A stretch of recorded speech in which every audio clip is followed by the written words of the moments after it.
ఈరోజు మా గ్రామంలో 550 రూపాయల లెక్క ప్రతి ఇంటికి పన్ను కట్టించుకున్నారు. నిజంగా ఇలా పన్ను కట్టే సర్వే ఉందని నేను మా నాన్న అడిగితే ఈ సర్వే అయితే ఉంది, కానీ ఇప్పుడు 30 ఏళ్ల క్రితం 1989-88 మధ్యలో మా జేజబ్బ సర్పంచ్ ఉన్నప్పుడు 10-20 పన్ను కట్టించుకున్నారంట.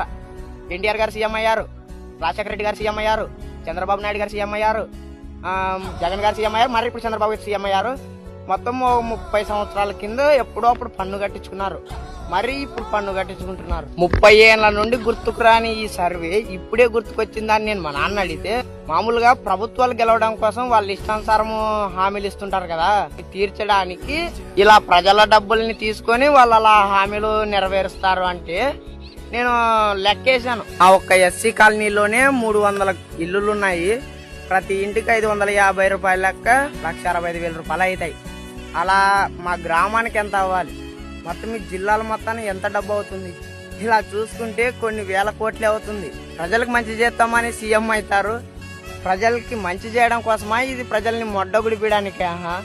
సరే, ప్రజలకు మంచి చేయాలనుకుంటున్నారు, అదేదో మీ నెల జీతం నుండి చేయండి. సీఎం చంద్రబాబు గారి ఆస్తుల విలువ 931 కోటి, మళ్ళీ వీళ్ళకి శాలరీలు 2 లక్షల నుండి దాదాపు ఉంటుంది. ఎన్ని కోట్లు అసలు! అవే పోయి మీ డబ్బులతో చేయొచ్చు కదా. సరే, మీ డబ్బుల నుండి చేయకూడదు, ఓకే. అసలు ఈ పథకాలు ఏంది? నాకు అసలు కంపం పడుతుంది. పథకాలు ఇట్లా పథకాలు ఇస్తే ప్రజలు మాట వింటారా? కష్టపడి పని చేయగలరా? మనిషి అన్నవాడు పనే చేయడు ఇలాంటి పథకాలు వదిలితే. ఈ ఇంటి బిల్లులు అంట, ఇవన్నీ ఎవడు చెప్పాడో కూడా నాకైతే తెలీదు. అసలు ఈ పన్నేంటి కట్టాలి మేము?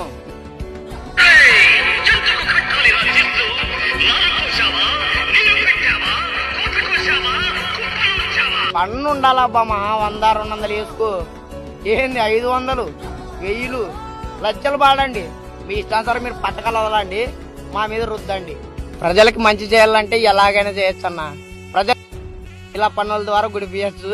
నీ వీడియోని పార్టీల గురించి అయితే చేయడం లేదు, నేను ఏ పార్టీకి వ్యతిరేకిని కాదు.